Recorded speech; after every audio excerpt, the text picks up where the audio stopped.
Hello everyone, welcome back to my channel. I hope you all are doing well. In today's video, I will be talking about the syllabus of UGC NET Visual Art. But before we step ahead to the syllabus, I would like to say that in this video, we will not just look after the syllabus as it is. हम syllabus को और easy way में split करके syllabus को एक simplified version में convert करके उसे समझने की कोशिश करेंगे. Because at the initial stage, when we start preparing for the exam, when we see the syllabus हमें syllabus बहुत lengthy feel होता है that it's quite lengthy, right? And yes, it is lengthy when we see the syllabus क्योंकि UGC ने उसको लिखा ही कुछ इस तरीके से है कि वो आपको lengthy feel होता है, right? So what we will be doing today, हम syllabus को you can say kind of decode करने की कोशिश करेंगे. इस लेंदी सिलेबस को हम जितना ज़्यादा प्रिसाइज कर सकें, जितना ज़्यादा उसको शॉर्ट कर सकें, हम उसको शॉर्ट करके समझने की कोशिश करेंगे. And we will also discuss that इसमें से कितने टॉपिक्स हैं जो रिपीटेडली हर साल पूछे जा रहे हैं, हर बार पूछे जा रहे हैं, ताकि हम उन टॉपिक्स पे, उन पर्टिकुलर सब्जेक्ट, उस एरिया में हम जो है उस पे ज़्यादा फोकस कर सकें और कौन से ऐसे टॉपिक्स हैं जिनको हम नेग्लेक्ट कर सकते हैं, ये चीज़ हम इस वीडियो में जानेंगे. तो बने रहिएगा एंड तक. And so yes, let's start the video. So this is the updated syllabus which I have downloaded recently from the official website of UGC, and as you can see that syllabus is consisting 11 pages, right? And if you don't have the syllabus, इस PDF का link मैं description में डाल दूंगा. You can easily download the syllabus from there. And if you will see the syllabus, you will get to know that our syllabus is categorized in two sections. The first is unit and the second is elective. And there are 10 units in the unit portion, and another portion that is elective. It consists 5 electives, right? So जो हमारे new aspirants हैं उनकी मैं एक confusion दूर करना चाहता हूँ. बहुत बार ये सवाल उठता है उनकी तरफ से कि ये जो इलेक्टिव वाला पोर्शन है, क्या अगर मैं आर्ट हिस्ट्री बैकग्राउंड से हूँ तो मुझे सिर्फ elective one which is art history, तो क्या सिर्फ मुझे ये चुनने का मौका मिलेगा, लाइक इसको सिर्फ इसको चूज करने का? So the answer is no. आपको पूरा पढ़ना पड़ेगा. ये जितने भी इलेक्टिव्स हैं हमारे पास, 5 electives, that is art history, drawing and painting, applied art, sculpture and print making. ये पांचों ही आपको करने पड़ते हैं, चाहे आप किसी भी स्पेशलाइजेशन से हैं, आपको सारे इलेक्टिव्स करने पड़ते हैं, राइट? तो चलिए हम आगे बात कर लेते हैं सिलेबस के बारे में. तो जैसा कि हम अभी बात कर रहे थे कि सिलेबस जो है वो यूनिट और इलेक्टिव, ये दो तरीके से डिवाइड किया हुआ है हमारे सिलेबस को. लेकिन यहाँ पे आपको एक बात आप समझेंगे कि यूनिट और इलेक्टिव इन दोनों को मिला के एक सिलेबस नहीं बन रहा है यहाँ पे, राइट? हम कई बार इसी बात पे धोखा खा जाते हैं और हमें ऐसा लगता है कि सिलेबस तो एकदम बहुत ही ज्यादा लेंदी है, जबकि ऐसा नहीं है. यहाँ पे यूजीसी ने क्या किया है कि एक ही हमारा जो प्रॉपर सिलेबस है, उस पूरे सिलेबस को एक जगह पे इन्होंने सब्जेक्ट वाइज डिवाइड किया है. जो कि इलेक्टिव में इन्होंने डिवीजन किए हैं, वो सब्जेक्ट वाइज किया है उन्होंने. Art history, drawing and painting, applied art, sculpture, print making, इस 5 डिविजन्स में इन्होंने 5 पार्ट्स में इसको डिवाइड किया है. लेकिन इधर जो यूनिट वाला पोर्शन है, इनमें इन्होंने 10 यूनिट्स में उसको डिवाइड किया है. सेम सिलेबस को 10 यूनिट्स में डिवाइड किया है. तो अभी हम क्या करेंगे, यहाँ पे यूनिट वाला जो पोर्शन है, हम इन 10 पोर्शंस को थोड़ा सा डिटेल में देखते हैं, क्योंकि ये जो यूनिट वाला पोर्शन है, इनमें थोड़ा सा इलाबोरेट करके इन्होंने समझाया हुआ है. Okay, so let's see the syllabus and हम देखते हैं कि इन्होंने 10 यूनिट्स में किस किस तरीके से, कौन कौन से टॉपिक्स, कौन कौन से एरिया को उन्होंने डिवाइड किया हुआ है, राइट? अब यहाँ पे आप देखेंगे यूनिट वन में जो सब्जेक्ट एरिया इन्होंने डाला है, that is visual art, fundamental of visual art, and another is understanding principle of composition. ये इतना सा एरिया है, ये बहुत ही बेसिक पोर्शन है. जब हम ग्रेजुएशन में जब हम जाते हैं, तो सबसे पहले एक बहुत ही फंडामेंटल्स, ड्राइंग्स एंड पेंटिंग की फंडामेंटल्स हमें बताई जाती हैं, बहुत बेसिक चीज़ें बताई जाती हैं. और ये पोर्शन उन्होंने यूनिट 1 इस एरिया के लिए इन्होंने दिया हुआ है, राइट। यूनिट 2 देखिए, यूनिट 2 में various form of visual art and their inter relationship with other modes of creative expression, example performing art and cinema literature. तो यहाँ पे इसको अगर मैं थोड़ा सा शॉर्ट करने की कोशिश करूँ तो that is only various form of visual art and their inter relationship with other modes of creative expression, है ना। तो यहाँ पे various form of visual art का क्या मतलब है, हमारे पास बहुत सारे विजुअल आर्ट के अलग अलग फॉर्म्स में चीज़ें हैं हमारे पास, जैसे सेरेमिक हो गया, चाहे वो drawing, painting, sculpture, print making, design, craft and photography हो गया, वीडियो हो गया, है ना, फिल्म मेकिंग, आर्किटेक्चर, ऐसे कई बहुत सारे अलग अलग फॉर्म्स में हमें विजुअल आर्ट देखने को मिलता है, और उनका relationship performing art, cinema and literature के साथ ये कैसे इंटरलिंक्ड है, ये जो है क्वेश्चन, ये सब्जेक्ट जो है, ये एरिया यूनिट 2 का है, राइट। अब यूनिट 3 में देखिए, knowledge of traditional medium, material and techniques and their application in all disciplines of visual expression, right? Example: carving, casting process, handling of color pigments, impasto glazing, intaglio, relief printing, fresco, preparation of ground for murals, preparation of vasli for miniature, और ऐसी कई सारी चीजें।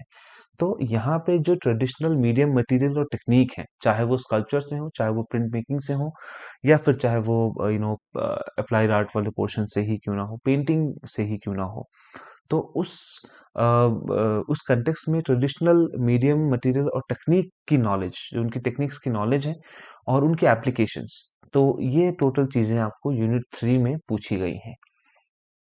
For example के तौर पे अगर अगर हम बात करें कार्विंग की सिर्फ, तो आपको कार्विंग के डिटेल्स में थोड़ी पता होना चाहिए, लाइक उसमें टूल्स कैसे यूज होते हैं, या फिर इस पर्टिकुलर चीज को क्या बोलते हैं, और कास्टिंग प्रोसेस जैसे हो गए हमारे पास, स्कल्पचर के बहुत सारे कास्टिंग प्रोसेस हैं, तो सारे, अगर मैं बोलूँ लॉस टू वैक्स प्रोसेस के बारे में, तो लॉस टू वैक्स का प्रोसेस क्या है ना, या फिर इंटेग्लियो में कितने कैसे कैसे प्रोसेस चलते हैं, तो वो सारी चीजें आपको पता होनी चाहिए, और ये यूनिट 3 का जो सब्जेक्ट एरिया है, this is the subject area of unit 3।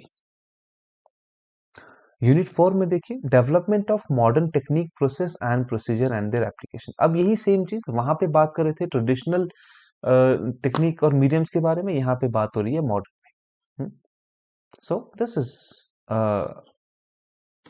this the development in modern technique, process and procedure and their application। अब चाहे वो मल्टीमीडिया और ऐसे डिजिटल टेक्नोलॉजी जो आर्ट में हमारा है, आज के डेट पे कंटेम्प्रेरी, अगर मैं बेसिस पे बात करता हूँ, एंड मल्टी कलर प्रिंट्स हो गए, या फिर कंप्यूटर एड डिजाइनिंग्स हो गए, है ना, इन सारी चीज़ों के ऊपर जो आज के डेट में जो नई ट्रेडिशन है हमारे पास, जो नए टेक्निक्स हैं, प्रोसेस हैं, उन सब के बारे में, उनका जो डेवलपमेंट हुआ है मॉडर्न एज में, उनके बारे में यूनिट 4 में से पूछा जा रहा है क्वेश्चन। यूनिट 5 में देखिए, the study of Indian and aesthetic in art appreciation, Indian and western aesthetic के बारे में क्वेश्चंस यूनिट 5 में पूछा जाता है। यूनिट 6 में इन्होंने कैटेगराइज किया है, देखिए, study of chronological period from pre history to post modern art and artist of the west. ये मैं कहूँगा यूनिट 6 जो है, one of the very very important area है जो आपको क्वेश्चन में पूछा जाता है, राइट। तो यहाँ पे आपको वेस्टर्न के, चाहे वो प्री हिस्टोरिक से लेके प्रॉपर पोस्ट मॉडर्न आर्ट तक का, आपको पूरी क्रोनोलॉजी एंड साथ में उनके आर्टिस्ट, वो कौन कौन से मूवमेंट में कौन कौन से आर्टिस्ट रहे, कौन कौन से पीरियड में आर्टिस्ट रहे, एंड उनके काम, ये टोटल चीजें आपको पूछा जाएगा। तो आप बेसिकली आप ये कह सकते हैं कि वेस्टर्न आर्ट हिस्ट्री के बारे में पूरा जो एरिया है वो इन्होंने यूनिट 6 में रखा हुआ है, and this is one of the important unit, right, unit 6। Unit 7 में the study of chronological period and development in Indian art and from prehistory to 19th century। अब ये वाला पोर्शन अगेन, जैसे वहां पे वेस्टर्न के लिए रखा हुआ है इन्होंने, यहाँ पे इंडियन के लिए रखा हुआ है, प्री हिस्ट्री से लेके बंगाल रेनेसां तक, राइट। बंगाल रेनेसां अगर हम हटा दें, मॉडर्न आर्ट वाला एरिया हटा दें, मॉडर्न इंडियन आर्ट हटा दें, तो वहां से पहले, यानी प्री हिस्टोरिक से लेके, चाहे हमारे पटना स्कूल तक आ गए, जब बंगाल रेनेसांस शुरू नहीं हुआ या फिर ये बंगाल रिवाइवल शुरू नहीं हुआ, उससे पहले तक का जो पूरा एरिया है वो इन्होंने यूनिट 7 में रखा हुआ है। यूनिट 8 में इन्होंने क्या किया है, जो 19th सेंचुरी तक इन्होंने वहां पे रखा, एंड उसके बाद 20 एंड 21st सेंचुरी, जो अभी हमारा यू नो जितने भी हमारे पास मॉडर्न आर्टिस्ट हैं बंगाल रिवाइवल के बाद, अगर हम देखें, चाहे वो जितने भी हमारे पास आर्ट ग्रुप थे और नए नए आर्टिस्ट आते गए, इवन अभी तक जो भी आर्टिस्ट काम कर रहे हैं, वो पूरी चीजों का उन्होंने यूनिट 7 में रखा है। So that is contemporary practice in art during 20 and 21st century with the reference to the art movement and major exponent, modern concept of advertising, designing, and visual communication, experimental modes in contemporary visual expression, development of art education in art in India from colonial art school till the present, right? अभी तक का जितना भी उसके बाद से British से लेके अभी तक जो चल रहा है, वहां तक का जो पूरा क्वेश्चन जो है, जो वो जो पूरा जो सब्जेक्ट है, वो हमें यूनिट 8 में देखने को मिलता है, 7 में देखने को मिलता है, सॉरी 8 में, राइट। अब यहाँ पे देखिए यूनिट 9 क्या कहता है, the study of art in the far east, south east and central Asia and the ancient near east. अब यहाँ पे चाहे वो चाइना, इंडोनेशिया, श्रीलंका, है ना, हमारे आसपास के जितने भी एरियाज में हैं, चाहे वो मेसोपोटामिया और इधर का पूरा जो जो साइड का जो पार्ट है, वो वाला पार्ट जो है इन्होंने यूनिट 9 में रखा हुआ है। एंड ये इतना ज्यादा इम्पोर्टेंट नहीं है पढ़ने के एस्पेक्ट से, क्योंकि इस एरिया में से सिर्फ एक या दो क्वेश्चन पुट अप करते हैं वो लोग, है ना, चाहे वो जापानीज आर्ट को, जीक्यू प्रिंट्स को लेके हो, और चाहे वो चाइना को लेके हो, चाहे इंडोनेशिया, श्रीलंका और मेसोपोटामिया, इस एरिया से they are asking just a single और couple of questions only. So this is one of the part जो आप एंड में कर सकते हैं। And unit 9 is about the art in the Far East, Southeast, Central Asia and ancient Near East. Unit 10 देखिए, understanding visual practice of traditional communities and their contemporary transformations, the folk tribal and craft practice in India. मैं यहाँ पे बोलूंगा इसको सिर्फ folk and tribal art and craft in India, इतना सा दिमाग में रखेंगे। ये यहाँ पे बेसिकली ये भी बहुत ही एक एक ऐसा एरिया है जहाँ पे आपको बहुत ज़्यादा फोकस करने की ज़रूरत नहीं है। इंडिया और ये जो फोक एंड ट्राइबल आर्ट्स आते हैं, इसमें भी सिर्फ एक से दो ही क्वेश्चन बनते हैं, बहुत ज़्यादा नहीं बनते हैं।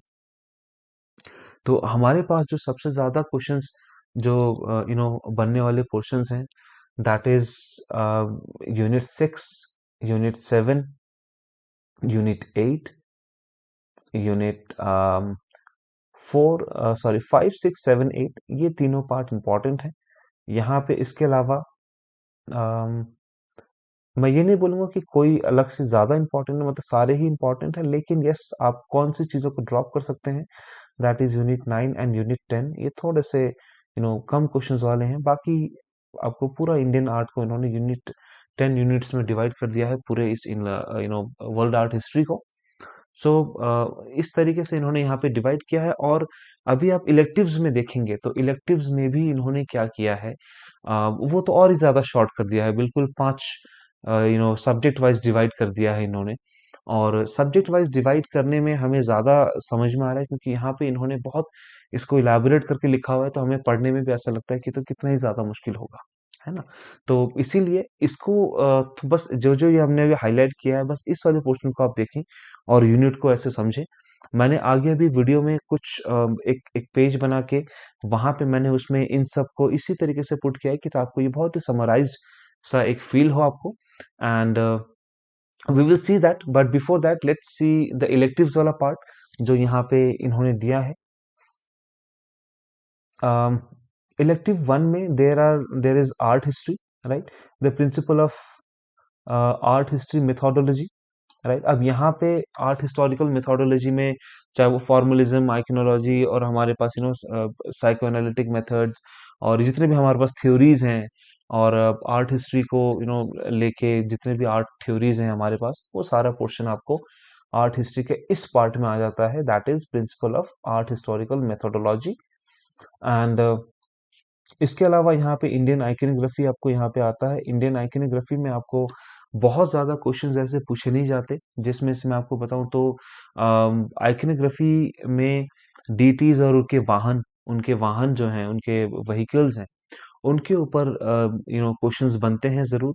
एंड यस, यहाँ पे इन्होंने जैसे जैन आइकनोग्राफी, बुद्धिस्ट आइकनोग्राफी वाला पोर्शन भी डाला हुआ है, but these are the iconography वाला पोर्शन जो आप निग्लेक्ट कर सकते हैं। आप थोड़ा सा इसको कम प्रिपेयर कर सकते हैं। जो ऊपर वाला पोर्शन है, दैट इंडियन डीटीज वाला पोर्शन, जहाँ पे आप देख सकते हैं इंद्र, सूर्य, अग्नि, वरुण, कुबेर, दिस यम, अष्टदिक्पाला, विष्णु, ये जितना भी पोर्शन है, ये जो है, हम्म, ये बहुत इंपॉर्टेंट वाले पोर्शंस हैं। और आप ये सब समझ लीजिए कि जहाँ पे इन्होंने अगर किसी स्पेशली सिलेबस में अगर इतने सारे भगवान देवी देवताएं हैं, उसमें से अगर इन्होंने किसी कुछ पर्टिकुलर लोगों के अगर उन्होंने नाम मेंशन किए हैं, तो इनको तो आप करके ही जाएंगे। तो ये इनके ऊपर जैसे इंद्र है, अब इंद्र की अगर हम बात करते हैं तो आपको ये पता होना चाहिए कि उनके वाहन कौन है, राइट? ये इंपॉर्टेंट है। तो ऐसे करके इनके कुछ-कुछ पोर्शंस आप याद रख सकते हैं। बाकी शिवा, विष्णु एंड ब्रह्मा, इन तीनों के तो आप बिल्कुल बहुत ही अच्छे से डिटेल्ड एनालिसिस करके आप जाएँगे, आइकनोग्राफी के ऊपर पढ़ के जाएँगे। एंड आइकनोग्राफी में there is a book called element of Indian art करके एक बुक है, एंड वो आपको अमेज़न में भी अवेलेबल है। वो बुक आप ज़रूर, मैं सजेस्ट करूँगा कि आप उसको आइकनोग्राफी वाले पोर्शन के लिए आप पढ़ें। बहुत अच्छी किताब है, राइट? एंड लेट्स सी आगे क्या करते हैं।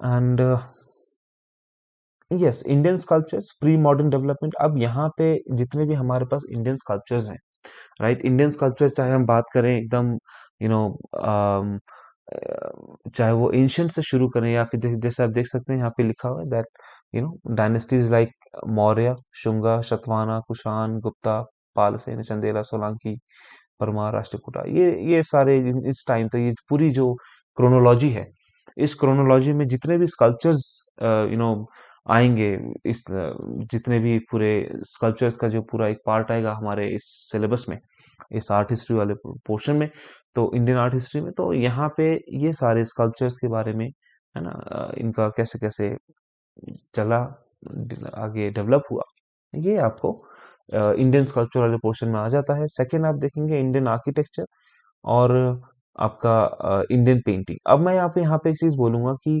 इन्होंने ये बहुत ही इलैबोरेट करके लिखा हुआ है, लेकिन अगर मैं एक बात बोलूं, तो जब आप आर्ट हिस्ट्री पढ़ते हैं तो इंडियन आर्किटेक्चर, आपका इंडियन पेंटिंग, राइट, और आपको दिस इंडियन स्कल्पचर्स, ये तीनों ही ऑब्वियसली आते हैं। जब आप एक अगर आप मौर्य पढ़ेंगे, अगर आप मॉडर्न यू नो आर्ट पढ़ रहे हैं अगर, तो आप ऐसा तो है नहीं ना कि सिर्फ आप स्कल्पचर्स ही पढ़ेंगे, आप ये भी तो देखेंगे अगर उस टाइम पे आर्किटेक्चर्स अगर फ्लरिश हुए हैं, या फिर उस टाइम पे पेंटिंग्स फ्लरिश हुई हैं, राइट? तो वो सारी ही चीजें आपको साथ साथ पढ़नी होती हैं। तो ये बस इन्होंने बहुत ज्यादा डिटेल करके लिखा हुआ है, इस वजह से आपको थोड़ा सा लंबा लगे। Otherwise architect Indian architecture, sculptures और पेंटिंग्स, तीनों ही इम्पोर्टेंट है।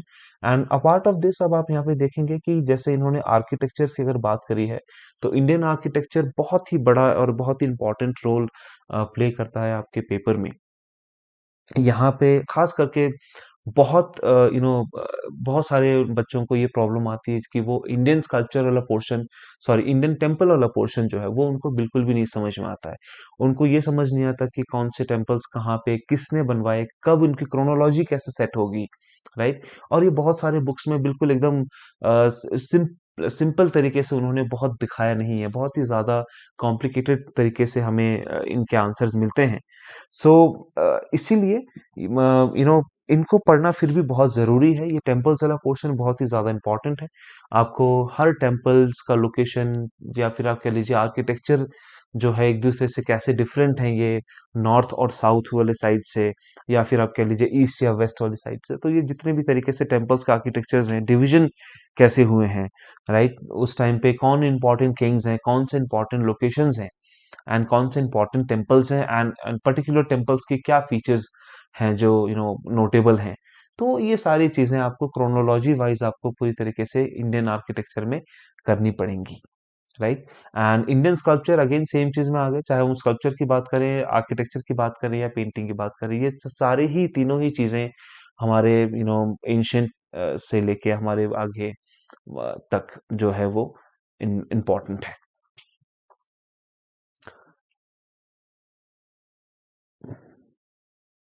अब यहाँ पे देखिए, इंडियन पेंट हमारे पास अब आता है मॉडर्न इंडियन आर्ट। अब यहाँ पे क्या बात आप समझ सकते हैं कि अभी हमने यहाँ तक खत्म किया, ये टेम्पल्स तक खत्म किया, या फिर इस मुगल्स तक हमने खत्म किया। अगर तो मुगल्स तक खत्म करने के बाद अगर हमारे पास मॉडर्न इंडियन आर्ट वाला पोर्शन आता है, that is from revival of Bengal renaissance. तो बंगाल रिवाइवल से लेके अभी तक जितना भी इस पूरा मॉडर्न आर्ट वाला जो ये फेज है, चाहे वो 21st सेंचुरी तक का ही, वो आपको पूरा का पूरा आपको इंडियन मॉडर्न आर्ट वाले सेक्शन में आता है, राइट। अब राजा रवि वर्मा से लेके अभी तक के, तो यहाँ पे आप जैसे मॉडर्न इंडियन आर्ट में आप देख सकते हो कुछ कुछ नाम मेंशन किए हुए इन्होंने, जैसे राजा रवि वर्मा हो गया, राइट, नंदलाल बोस, विनोद बिहारी मुखर्जी, अमृता शेरगिल, जामिनी रॉय, राइट। और ये फिर उसके बाद Calcutta group, progressive art group, Delhi शिल्प चक्र, चोलामंडल आर्टिस्ट, राइट। ये जितने भी ये इन्होंने नाम मेंशन किए हैं, ऑल आर इम्पोर्टेंट, सब इम्पोर्टेंट है, आपको सब अच्छे से करके जाना है। ये सिलेबस में अगर इन्होंने किसी पर्टिकुलर ग्रुप्स और आर्टिस्ट का नाम लिखा हुआ होगा, तो आप ये बिल्कुल हमेशा पढ़ के जाएंगे, ये आपको जो है स्कोर कराएगा, ठीक है। और ऐसा कई बार हमें ये भी लगता है कि कई बार हमें ऐसा फील होता है कि पता नहीं कौन कौन से आर्टिस्ट का नाम दे देते हैं, हर बार को नए आर्टिस्ट आते हैं, हमें नाम ही नहीं पता लगता। उनकी गलती यहाँ पे ये है कि आप एक बार सिलेबस आपने चेक नहीं किया है। अगर आप सिलेबस चेक करेंगे तो 90% आर्टिस्ट तो वो इसी में से ही उठा के देते हैं। और इनके बारे में अगर आपने कोई भी आप क्वेश्चन उठा के देखिए, और वहां पे उस क्वेश्चन के बारे में, उस आर्टिस्ट के बारे में यहाँ पे आपको मेंशन मिलेगा सिलेबस में कि इसके बारे में हम पूछेंगे, right. So this is modern Indian art वाला पोर्शन। अब यहाँ पे सेम एज इट इज यहाँ पे वेस्टर्न आर्ट के लिए भी है, जितना भी हमने अभी बात करी इंडियन आर्ट के लिए, वेस्टर्न आर्ट में हमारे पास जितने भी इजम्स हैं प्री हिस्टोरिक से लेके अभी तक, ये कह लीजिए, या फिर एब्स्ट्रैक्ट और लैंड आर्ट से लेके एकदम एब्स्ट्रैक्ट तक जितना भी हमारे पास है, ये पूरा का पूरा पोर्शन आप यहाँ पे पढ़ सकते हो। Overview of western art from pre history to present, यही आप यहीं से समझ लीजिए, फ्रॉम प्रेजेंट, राइट, है ना, western art from pre history to present. अब ये पोर्शन आपको बहुत अच्छे से आपको करना है, और ये प्री हिस्टोरिक से लेके इंस्टॉलेशन और नो फिगरेटिव हैपनिंग यहाँ तक आपको पूरा करना है। ये सारा आपका इंपॉर्टेंट है, ये वेस्टर्न आर्ट वाला पोर्शन, ये वाला इंपॉर्टेंट है। एंड अगेन यस, अगेन देख सकते हैं visual expression from ancient Mesopotamian, Sumer, Babylonian and Sasanian, Persian, these are not so important. आप इनको देखें जरूर, लेकिन बहुत ज्यादा फोकस करने की जरूरत नहीं है, इनके बारे में बहुत ही ज्यादा डिटेल में पढ़ने की जरूरत नहीं है, क्योंकि मैक्स टू मैक्स एक से दो क्वेश्चन पूछे जाते हैं, और बिल्कुल सिर्फ एक से दो ही क्वेश्चन, और इससे ज्यादा बिल्कुल भी नहीं आता इस वाले पोर्शन से। So art and ancient near east वाला पोर्शन है। Art of far again yes, China, those Indonesian और नेपाल, श्रीलंका, ये कंबोडिया, ये पूरा पार्ट आपका इसमें आ जाता है। तो यहाँ पे भी इसको भी बहुत ज्यादा जानने की जरूरत नहीं है। एंड इसके इसके अलावा चाइना का सिल्क रूट वाला जो पोर्शन है, सिल्क रूट वाले पोर्शन में जो आप केव्स आप देखते हैं, बुद्धिस्ट केव्स हैं वहाँ पे बहुत सारी, आप उनको जरूर देखें। श्रीलंका में जितने बुद्धिस्ट लोकेशंस हैं, इंडोनेशिया में जो लोकेशंस हैं हमारे हिंदू टेम्पल्स को और बुद्धिस्ट टेम्पल्स को लेके, वो आप जरूर चेक करें, राइट। एंड नेपाल में जैसे आपको कुछ अगर मिलता है तो वो आप चेक करें, जापान में आपको, तो ये पोर्शन जो है वो यू नो और इसमें से बहुत ज्यादा क्वेश्चन बिल्कुल यहाँ पे भी नहीं बनते, मैं बोलूंगा इतना नहीं बनता, राइट। सो आप इसको थोड़ा सा कम ध्यान दे सकते हैं इसके ऊपर।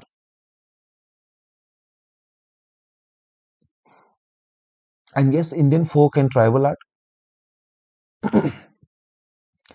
ये वाला पोर्शन आप देख सकते हैं, जितने भी अभी जैसे हम बात कर रहे थे, हमारे पास इंडियन रिलीजियस, और इसमें आप देखेंगे तो हमारे पास बहुत सारे अलग अलग स्टेट्स के अलग अलग पेंटिंग्स हैं, फोक आर्ट हैं, उनके ट्राइबल आर्ट्स हैं, तो उनके ऊपर आप देख सकते हैं।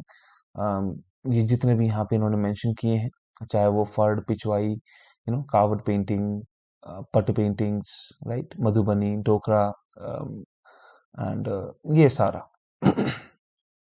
These are Indian folk and tribal art.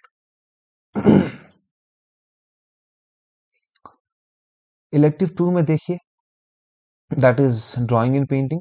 Again aesthetic में इंडियन एस्थेटिक, वेस्टर्न एस्थेटिक, ये पूरा कवर हो रहा है। अगेन ये सेम वहां से इन्होंने जो हमारे पास यूनिट में था वैसे ही इन्होंने किया हुआ है। तो इसमें आप देख सकते हो, डिटेल में आप जा सकते हैं कि इन्होंने कौन कौन सी चीजें पूछी हैं। ये आप कर सकते हैं बहुत आराम से, राइट। और ज्यादा भी नहीं तो एटलीस्ट इन्होंने जितना लिखा है ना उतना तो आप जरूर करिए।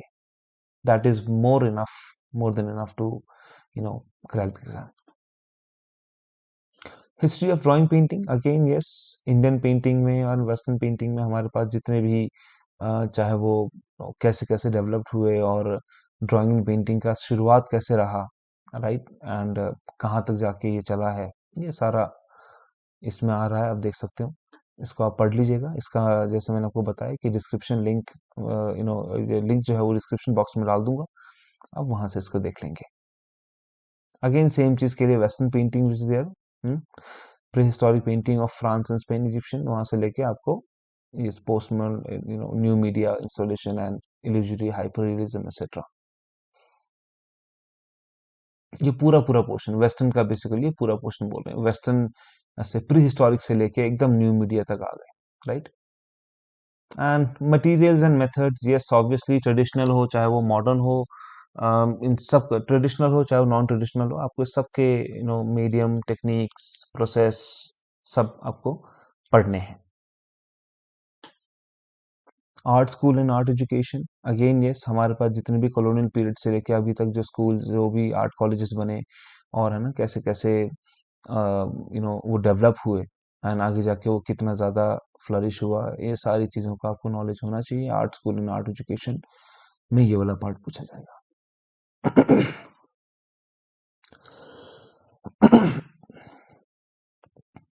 इलेक्टिव 3 में देखिए, applied art, element and principle of design. Again बहुत ही बेसिक चीज, आपको principles and elements of design आपको पता होना चाहिए, right. This is and innovation and movements, हमारे पास जितने भी इनको लेके, इस अप्लाइड आर्ट वाले पोर्शन को लेके, प्रिंट को लेके, कैलीग्राफी को लेके, राइट, ये किस किस तरीके से इनो यू चला आगे, और इन सब के बारे में आपको अच्छे से मालूम होना चाहिए। So you can read this history of advertising in India and rest of the world, ये आपको पता होना चाहिए। Calligraphy, advent of movable type, typeface, font and families, architecture and anatomy of letters, this is important, ये भी बहुत important portion है। Classification of type and size, this is also important. अभी पिछले 2-3 अटेम्प्ट से ये क्वेश्चंस पूछे जा रहे हैं इसके ऊपर। Early typographer and study of traditional handwriting script like Indian manuscript question, ये ठीक है, इतना खास नहीं है। Development of processing, printing process in India and rest of the world, letterpress, Gavia silk, offset, yes, this is also important, ये वाला portion।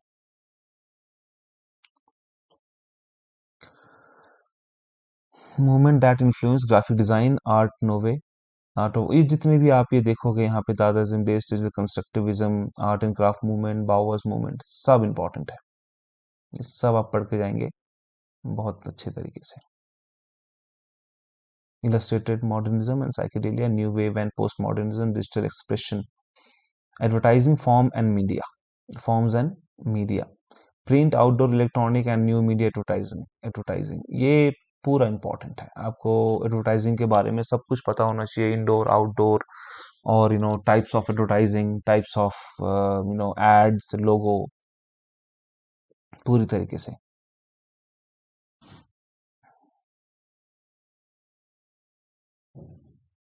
And the impact of graphic design, okay, this are not important. Design campaign and, yes, ये भी important है, design campaign and packaging, इसके ऊपर वो लोग बहुत क्वेश्चन पूछते हैं अप्लाइड आर्ट पोर्शन से। कि पैकेजिंग, कैंपेन, डिजाइनिंग फील्ड में, कैंपेन में बेसिकली जैसे अगर आप बात करें, वो पूछा जाएगा आपसे ऐसे प्रोसीजर में कि पर्टिकुलरली एक एक बहुत ही अच्छे कैंपेन के लिए क्या क्या प्रोसीजर रहता है, उसका आपको पूरी प्रोसेस आपको पता होना चाहिए कि वो कैसे कैसे काम करता है, राइट। पैकेजिंग, डिजाइनिंग किस तरीके से एज अ, चाहे वो विजुअल अपीयरेंस के मामले में हो, चाहे वो स्ट्रैटेजी के मामले में हो, वो किस तरीके से रोल प्ले करता है, ये सब आपको इसमें पता होना चाहिए। And advertising corporate and new trends, yes, ad agencies हमारे पास जितने भी हैं और कितने लोगों ने कैसे कैसे ऐड बनाए हैं। एड गुरुज, इंडिया के एड गुरुज बहुत इंपॉर्टेंट हैं। बहुत सारे एड गुरुज हैं हमारे पास, Piyush Pandey, Prasoon Joshi, right, and Sam Balsara, and Prahlad Kakkar, ऐसे बहुत बहुत सारे ऐसे हमारे पास आर्टिस्ट हैं, एड गुरुज हैं, जिन्होंने बहुत फेमस फेमस एड्स बनाए हैं, कैंपेन्स बनाए हैं। तो उनके बारे में आपको पता होना चाहिए, उनके कौन कौन से मेन कैंपेन्स हैं, वो किस एजेंसी से बिलोंग करते हैं, कौन से एजेंसी के अंडर वो काम कर रहे थे, राइट। कोई एजेंसी तो नहीं है जिसने कोई बहुत बड़ा कोई कैंपेन किया हुआ है, राइट। तो ये सारी चीजें आपको यहाँ पे पता लगती हैं। इनसे जुड़े अवार्ड्स, राइट, इनसे जुड़े शख्स जिन्होंने कोई पर्टिकुलरली अवार्ड लिया हो, या फिर कोई एजेंसी जिन्होंने अवार्ड लिया हो, ये सारी चीजें this comes under advertising corporate and new trends में। आप देख सकते हैं famous designer of the world on branding and corporative identity, design film titles, right, ये हो गया। And yes, this is also very important, computer and role in creative new visual effects. आज की डेट पे इसका क्या स्टेटस है, इसके बारे में बहुत ही ज्यादा क्वेश्चन पूछा जाता है कई बार। आपको पता होना चाहिए नॉर्मली, जनरली डिस्कशन वाले पोर्शन से भी। And yes, importance of market research in advertising, print media, ये आपको पता होना चाहिए प्रॉपर रिसर्च कितना इंपॉर्टेंट है और किस किस तरीके से ये वर्क करता है। अगली चीज आप देखेंगे that is elective 4, which is printmaking, graphic art. Again इसमें भी आपको aesthetic and history of printmaking, ठीक है, सेम चीज है। मोड्स, मीडियम एंड प्रोसेस, ये अगेन ऊपर भी बात करी थी हमने, सेम ऐसे ही। And work of art is very very important. यहाँ पे ये जितने भी आर्टिस्ट लिखे गए हैं, सब इंपॉर्टेंट है, सब। ये सारे आर्टिस्ट जो इन्होंने मेंशन कर दिया है, उसको तो आप जरूर देखें, right. See again, Raja Ravi Varma से लेके यहाँ तक, कंचन चंद्र तक, सब इंपॉर्टेंट है। इन सबको आप एक जगह पे लिख लेंगे, आप क्या करेंगे, एक जगह पे प्रिंट मेकर्स को लिख लीजिए, एक जगह पे स्कल्पटर्स को लिख लीजिए, उनको क्रोनोलॉजी में लिखिए कि कौन किसके बाद है, राइट। और उसके बाद उनको स्टडी करिए, उनको देखिए कि वैसे उनके ऊपर कोई फेमस काम है, उनका कोई फेमस काम है, या फिर कोई ऐसा तो नहीं कि उनके ऊपर कोई अलग से कोई फीचर्स हैं, जो जिसके बारे में वो हम बात कर सकते हैं, है ना। तो उस तरीके से आपको जो है तैयारी करनी है, और ये सारे आर्टिस्ट इंपॉर्टेंट है, राइट। अब जैसे अगर मैं बात कर देता हूँ, अगर सोमनाथ होरे की बात करता हूँ, अगर मैं सोमनाथ होर की बात करता हूँ, तो आपको ये पता होना चाहिए कि सोमनाथ होर, ही बिलोंग्स फ्रॉम बांग्लादेश, और वो शांति निकेतन में पढ़ रहे थे। And wound series is very very important artwork of him, पूरा सीरीज है इनका वुंड के ऊपर, and that is made up of pulp mash technique. And Somnath Hore is the one who developed his own technique, pulp mash technique करके। तो ये कुछ कुछ इस तरीके से आपको पता होना चाहिए, क्योंकि क्वेश्चन इसी तरीके से बन के आते हैं वहां पे, right. Prints and issues, yes, print and issues important है यहाँ पे। गुड प्रिंट क्वालिटीज क्राइटेरिया क्या होता है, उससे जुड़े हुए टर्म जैसे ये सिग्नेचर, एडिशन, आर्टिस्ट प्रूफ, ये सब क्या होते हैं, आपको ये पता होना चाहिए, राइट। इसके ऊपर क्वेश्चन बहुत बार बन चुका है। तो ये सारी चीजें आपको पता होना चाहिए, है ना, कि अ, और अभी के टाइम पे प्रिंट मेकिंग को लेके, या फिर ना प्रिंट्स को लेके क्या इशू रह रहे हैं, कंप्यूटर ग्राफिक कितना ज़्यादा ओवरटेक कर रहा है इन सब चीज़ों को। तो ये सारा चीज़ आपको प्रिंट्स और उसके इश्यूज आपको पता होने चाहिए।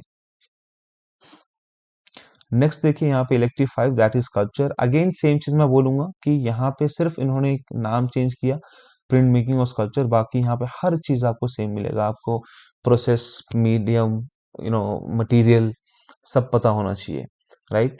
एंड कितने तरह के स्कल्पचर के प्रोसेस वगैरह में आपको सारा पता होना चाहिए, assemblage and installation, monumental sculptures के ये जो आर्टिस्ट हैं, सब आर्टिस्ट इंपॉर्टेंट हैं, डीपी रॉय चौधरी से लेके यहाँ तक, ये आपको पता होना चाहिए। ये सारे ही आर्टिस्ट के बारे में, अब जैसे नागजी पटेल की मैं बात करूं तो ये नागजी पटेल के लिए वो एक ही काम पूछते हैं हमेशा, उनका एक काम है, that is banyan tree and there is abacus. तो नागजी पटेल का ये वाला काम हमेशा पूछा जाता है। बलबीर सिंह कट का एक काम है Nadeshwar, that is right now it's in NGMA Delhi, it's a stone sculpture and Balbir Singh Katt works in stone only, Nagji Patel is also a stone sculptor. तो ऐसे कुछ कुछ चीजें आपको पता होनी चाहिए हर किसी के बारे में। जैसे अमरनाथ सहगल है, he is a pioneer of this copyright act के लिए।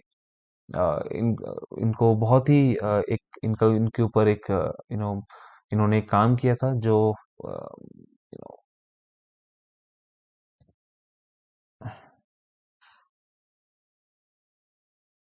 तो Amarnath Sehgal is one of the main artist. तो ऐसे ही आपको सब हर हर किसी के बारे में थोड़ा थोड़ा आपको पता होना जरूरी है। कंटेम्प्रेरी इंडियन स्कल्पचर्स की मैं बात करूं तो यहाँ पे आप देख सकते हो ये जितने भी आर्टिस्ट हैं सब इम्पोर्टेंट है, सब। मैं ये नहीं बोलूंगा कि इतने ही इंपॉर्टेंट है, इससे भी ज्यादा हो सकता है, लेकिन एटलीस्ट आपको मैं बोलूंगा इतने तो करिए, है ना। उसके बाद जब आप इनके बारे में पढ़ते जाएंगे तो you will find some more artist related to particular same subjects, और ऐसे जो आप ढूंढते जाओगे तो मिलेंगे आपको। बट यस, इनका जो नाम है, जो नाम इन्होंने सिलेबस में मेंशन किए हैं, वो तो 110% इम्पोर्टेंट है। नेक्स्ट अगेन अब सेम चीज में कंटेम्प्रेरी इंडियन मॉडर्न में वेस्टर्न में कौन कौन इंपॉर्टेंट है, तो ये सब इंपॉर्टेंट है, सारे आर्टिस्ट, इनको भी आप नोट करके रख सकते हैं, right. So this is the syllabus. आप सिलेबस के बारे में अगर मैं बात करूं तो इन्होंने बहुत ज्यादा कॉम्प्लिकेटेड नहीं किया है। यहाँ पे जितने भी आर्टिस्ट लिखे हुए हैं सब आर्टिस्ट को पढ़ के जाइए, उतना ही आपके लिए एक जेआरएफ जितना स्कोर करने के लिए बहुत ही इनफ है। एंड ये जो 10 अलग अलग यूनिट्स में और 5 इलेक्टिव्स में इन्होंने जो डिवाइड किया है, तो आप देखेंगे अगर आप कंपेयर करेंगे तो उनका 2 यूनिट इनका एक स्पेसिफिक बन जाता है, यहाँ पे एक इलेक्टिव बन जाता है। अब जैसे आर्ट हिस्ट्री वाला जो पोर्शन है इलेक्टिव का, वो जितना बड़ा पोर्शन है वो सीधा सीधा आपका यूनिट 4 5 6 7 पूरा घेर जाता है, वो पूरा ही कवर कर लेता है एक ही उसमें।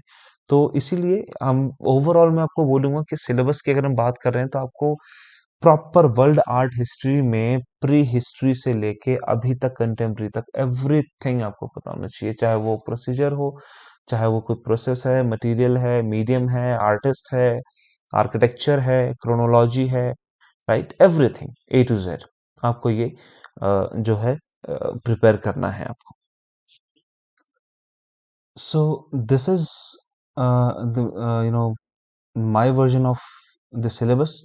मैंने इनको बहुत ही कोशिश की है कि इनको थोड़ा सा छोटे छोटे फॉर्म में इनको लिख के, ताकि आपको समझ में आ जाए कि ये इतना सा ही है, हमें बहुत ज़्यादा लगता है, but unit 10 is all about this only, इतना सा ही है।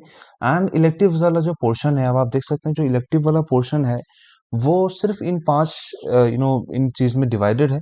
लेकिन मैं इसमें एक चीज मैं बोलूंगा कि ये वाला जो पोर्शन है आपका आर्ट हिस्ट्री वाला portion, this is very very important इस वाले सेक्शन में, right. And drawing in painting, applied art, print making, sculpture, ये आप ऐसा कह सकते हो, मैं ये बोलूंगा कि ये जो दो चीजें हैं ये आपका वेस्टर्न और इंडियन दोनों मिला के अराउंड अराउंड आपका 60% पोर्शन घेरता है, राइट। उसके बाद आपको अप्लाइड आर्ट 15% आपका स्पेस घेरता है, again this 15% and this 5%, right. So ये मेरा एनालिसिस है पुराने प्रीवियस ईयर क्वेश्चन पेपर्स को देखते हुए, और यहाँ पे कहने का मतलब ये है 15% से मेरा मतलब है 15 से 18 क्वेश्चंस इनके पुट होते हैं, राइट। और इन 60% को भी अगर मैं थोड़ा सा डिवाइड करके बताऊं, तो मैं आपको बताऊं जो आपका इंडियन वाला पोर्शन है, राइट, दैट इज अराउंड 35%। हम्म और आपका जो वेस्टर्न वाला पोर्शन है, दैट टेक्स अराउंड 25%। तो इंडियन वाला पोर्शन काफ़ी ज़्यादा आता है और वेस्टर्न वाला पोर्शन भी, बट अब हाँ इनको आप आधा आधा मान के चल सकते हैं, मतलब ऐसा नहीं होता हमेशा यही होता है, कभी ऐसा भी हो सकता है कि 30% क्वेश्चंस कैरी कर रहे हो, या फिर एक अगर 32 कर रहा है तो दूसरा 28 कर सकता है ना। तो ऐसा होता है, लेकिन यस ऑल राउंड अगर मैं एक बड़े स्केल में अगर मैं बात करूं तो कुछ इस तरीके का पोर्शन रहता है। और यहाँ पे स्कल्पचर से ये this applied art print making और स्कल्पचर में से मैं ये नहीं बोल रहा हूँ कि इनमें आर्टिस्ट भी काउंट कर रहा हूँ, आर्टिस्ट ऊपर वाले में ही काउंट हो रहे हैं। ये तीन में मेरा मतलब है मेथड्स एंड मटेरियल से सिर्फ, मेथड्स एंड मटेरियल में से ही सिर्फ है। सो ये एक पोर्शन ऐसा रहता है। अब आप यहाँ पे देखिए, नेक्स्ट स्लाइड में देखिए यहाँ पे क्या है, यूनिट 1 एंड यूनिट 2 जो है हमारा, that is fundamental visual art, जो हमने अभी हाईलाइट किया था, राइट। अब उसको देखिए इन्होंने इलेक्टिव 2 में ही सिर्फ डिवाइड कर दिया है ना, इन दोनों को ही इलेक्टिव 2 में कर दिया है, राइट। अब सेकेंड चीज में देखिए यूनिट 3 और 4, ये जो आपको traditional medium material and modern technique, और ट्रेडिशनल मॉडर्न एंड ट्रेडिशनल दोनों ही मटेरियल मीडियम एंड टेक्निक्स वाला जो पोर्शन आता है, ये अप्लाइड आर्ट प्रिंट मेकिंग और स्कल्पचर की बात कर रहे हैं ये, राइट। यहाँ पे हमारे जितने भी medium and methods and techniques हैं, मटेरियल्स हैं, वो सब इसमें काउंट आ जाती हैं। तो 3 4 5 ये उनका है। एंड सेकेंड यहाँ पे देखिए आर्ट इलेक्टिव 1, जो आर्टिस्ट वाला पोर्शन है, वो 5 6 7 8 9 10, ये पूरे 6 यूनिट्स ये इकलौता अकेला खेल लेता है ये, राइट। सो आप देख सकते हैं कि इस तरीके से इन्होंने यहाँ पे इसको डिवाइड कर रखे हैं, एंड इलेक्टिव 1 में, इलेक्टिव 2 में, इलेक्टिव 3 4 5 में, तो बहुत ज़्यादा मुश्किल नहीं है। एंड यस, सिलेबस को इन्होंने सिर्फ लिखा इस तरीके से है कि आपको बहुत ज़्यादा यू नो लगेगा, जब आप स्टार्ट भी कर रहे होते हैं अपने इनिशियल स्टेज में, आपको ऐसा लगता है कि ये तो बहुत ही ज़्यादा सिलेबस है, बट यस ऐसा इतना ज़्यादा कॉम्प्लिकेटेड करके लिखा हुआ है ताकि वो आपको बहुत मुश्किल लगे, बट अगर आप थोड़ा सा पढ़ना शुरू करेंगे, जब आप देखेंगे तो आपको ये बिल्कुल भी मुश्किल नहीं लगेगा, राइट। सो अगर आपके कोई क्वेश्चंस हैं, कोई क्वेरीज हैं, आप कमेंट में लिखिए, I will reply. And yes, this was the syllabus of this was updated syllabus of UGC NET visual art। And syllabus को लेके अगर कोई क्वेरी है, कोई कोई क्वेश्चन है, तो प्लीज आप अगेन मैं बोल रहा हूँ कि आप कमेंट बॉक्स पे लिखिए, आप मुझे बताएं, एंड डेफिनेटली मैं ट्राई करूंगा कि उसको सॉल्व करने की कोशिश करूंगा मैं। And this is all for today's video. अगर वीडियो हेल्पफुल लगी हो तो please subscribe the channel and share it with your fellow aspirants. Thank you for the time. See you in the next video. Tab tak ke liye goodbye and take care.